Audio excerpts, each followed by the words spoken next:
आहिस्ता आहिस्ता होना क्या था, एक दिन मेरे पे भी आ गया कि मुझे भी तैयार करके एक शख्स के साथ भेजा गया। मैं कौन सी पाक साफ थी। उस मर्द ने अपनी तस्कीन के साथ साथ मुझे जिस्मानी अजियत देना शुरू कर दी। यहाँ तक कि एक रात में बहुत रोई। मुझे अपने माँ बाप बहुत याद आए। मैं बहुत रोई, बहुत चिल्लाई, लेकिन किसी ने नहीं सुनी। मैंने अपने कज़न से कहा कि मैं यहाँ नहीं रहना चाहती, मुझे कहीं और ले जाओ, कहीं और रहने की जगह दे दो।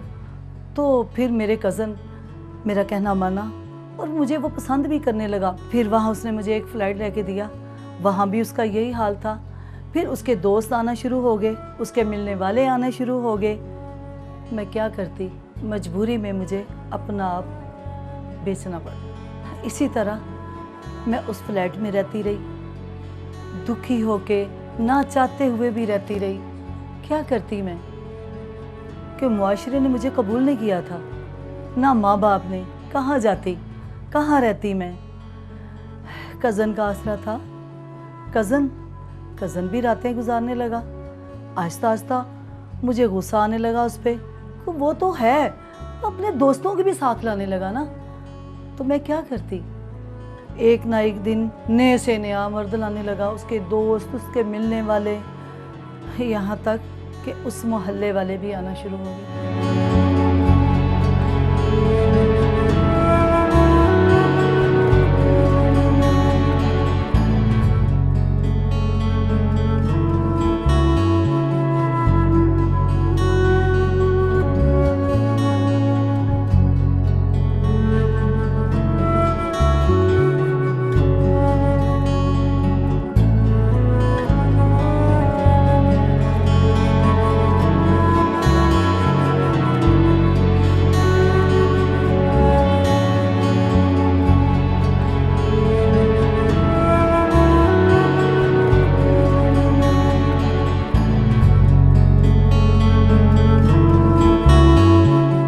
वो दुनिया के इस बाजार में खुद अपनी मर्जी के मोल बिकती है और खूब बिकती है।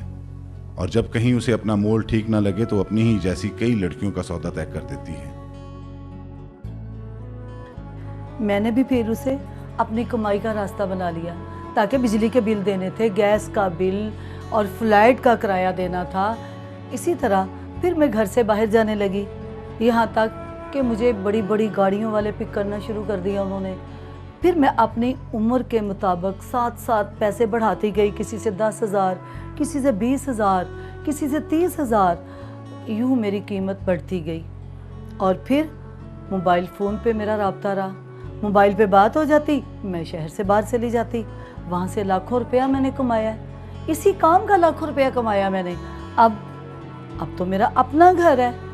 आस्ता आस्ता मेरा इतने नज़दीक हो गया कि मेरा अपना दिल कर रहा था कि मैं उससे शादी कर लूँ। तो उसने मुझे घर लेके दिया, कभी बाहर ले जाना खाना खिलाने के लिए, कभी किसी पार्क में, कभी किसी पार्क में ले जाना। चलते चलते ये था कि मैं अपना बुरा सब कुछ काम छोड़ दिया। एक घरेलू खातून बन गई मैं और उसके साथ इज़्ज़त से ज़िंदगी बसर करने लगी। आहिस्ता आहिस्ता हम रह रहे थे, खुशियाँ मना रहे थे। मैं बहुत खुश थी। सब कुछ पिछले अपनी ज़िंदगी का जो था भूल गई मैं। एक नए सिरे से ज़िंदगी शुरू की थी मैंने। तो एक दिन मुझे कहने लगा कि शिबा, मैं तो पहले से शादीशुदा हूँ, दूसरे शहर में मेरी बीवी रहती है, तो मैं तुझसे शादी नहीं करना चाहता। ये मेरी मजबूरी है, ना मैं शादी कर सकता हूँ, ना मेरे माँ बाप तुझे कबूल करेंगे। फिर क्या था, फिर मैं उसी घर में रहती रही। मुझे ख़र्चा देता रहा, तोहफ़्फ़ुज़ देता रहा, लेकिन पेपरों में मेरा नाम नहीं था कि वो मेरा शौहर है। वैसे मेरे साथ ज़िंदगी गुजारता रहा। साल, 2 साल, 3 साल गुजर गए। फिर एक दिन आया, मुझे छोड़ के चला गया। फिर मैं क्या करती, मैं मजबूरी में फिर उसी रास्ते पे चल पड़ी। जो छोड़े थे रास्ते, फिर उन्हीं रास्तों पे चल पड़ी। क्या करती, खाना कहाँ से था, बिल कहाँ से देने थे, कपड़े कहाँ से पहनने थे मैंने। आपको तो पता ही है ना, किचन का और खाने पीने का कितने खर्चे होते हैं। फिर तो ऐसा गया कि मुझे भूल ही गया। दोबारा उसने मुझ पे फ़ोन पे भी रब्ता नहीं किया, ना कभी आया मुझे मिलने। मुझे उसकी बहुत याद आती है, बहुत याद आती है, इसलिए कि मैं उसे खुद प्यार करने लगी थी। इतना प्यार करने लगी कि मुझे नींद ना आनी, उसका चेहरा मेरी आंखों के सामने रहना हर वक्त। मैंने रोती रहना, एक बार आ जाओ, एक बार आ जाओ, मुझे शक्ल दिखा जाओ। कोई राब्ता नहीं था, कुछ नहीं था। तो फिर वो गाना लगा के मैं सुनती रहती थी रेडियो पे, प्यारे नालों प्यारे सजना, असी तेरे अगे दिल हारे सजना।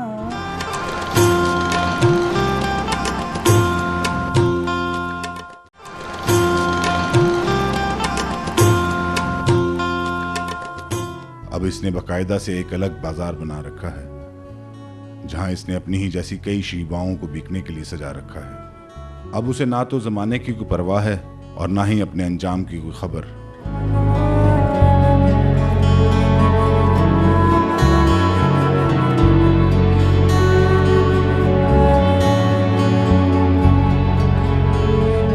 फिर लड़कियां रख ली मैंने ना, तो फिर अब लोगों ने मुझे कम और लड़कियों को ज़्यादा बुलाना शुरू कर दिया, और मुझे फ़ोन पे फ़ोन करते हैं, जी वो लड़की भेजो, ये लड़की भेज दो, वो खूबसूरत है। तो फिर क्या करती, मुझे पैसे चाहिए थे, मैं भेज देती, नए से नया शिकार फंसाती और लड़कियों को भेज देती, लड़कियों को कुछ दे देती, आधे से ज़्यादा खुद ले ले।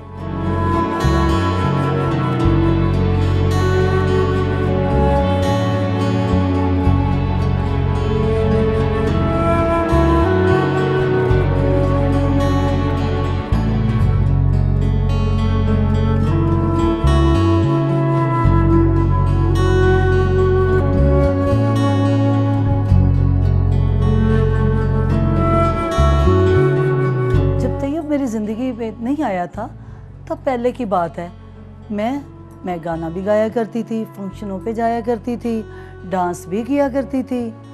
वहाँ लोगों ने शराबें पी होनी, बदतमीज़ी करनी, मेरे ऊपर नोट फेंकने। तो क्या करती, मुझे नोट चाहिए थे, मेरी ज़रूरत थी नोट।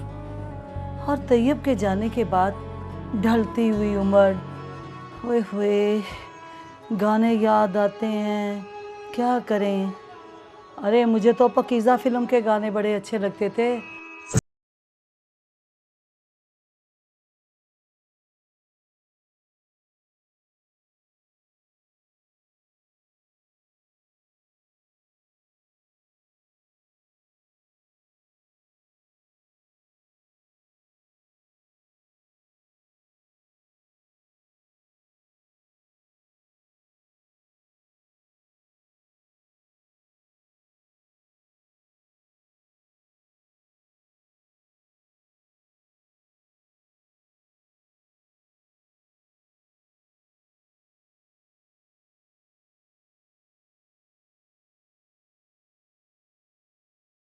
मेरी ज़िंदगी में एक ऐसा दोस्त आया कि मैं तो उसे फरिश्ता कहती हूँ। मेरे सारे काम करता है घर के और ख़र्चा भी देता है और बहुत बहुत चाहता है मुझे। यहाँ तक कि बाज़ार ले जाएगा, खिलाए पिलाएगा, कपड़े ला के देगा, जूते, खाने पीने का। यहाँ तक कि को मैं कहीं भी जाना हो, मुझे वो सब कुछ उसी वक्त पूरा करता है। मेरे मुंह से कोई बात निकलती है ना, तो उसी वक्त पूरा कर देता है। बस सब कुछ तो मिल गया, लेकिन माँ बाप नहीं मिले, वो बचपन की खुशियाँ नहीं मिली। मुझे बचपन के दिन बहुत याद आते हैं। माँ बाप के घर में एक छोटा सा हमारा घर हुआ करता था। माँ बाप, मेरी बहन थी एक, उसके साथ खेलना, सारा दिन खेलना छुट्टी वाले दिन। तो मैं अपनी बातें शेयर करती थी अपनी बहन से। कभी तो वो डांट देती थी, बड़ी थी ना, तो कभी मेरे साथ मिल जाती थी। मगर अपनी बहन की दोस्ती उसे आज भी तड़पाती है।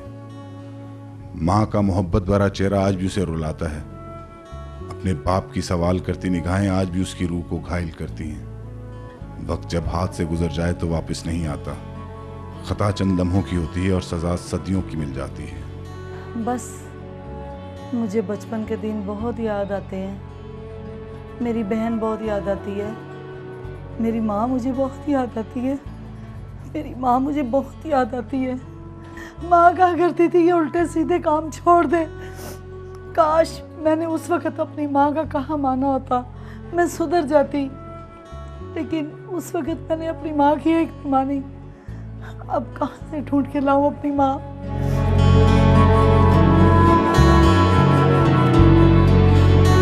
अगर मैंने अपनी माँ की बात मान ली होती तो आज मैं भी दूसरी औरतों की तरह इज्जत से अपने घर में रहती, अपने शौहर के साथ रहती, ससुराल में रहती। अब क्या हुआ? अब क्या फ़ायदा जब वक़्त ही निकल गया। नादानी में पता नहीं क्या क्या बंदा कर जाता है बचपन में। बस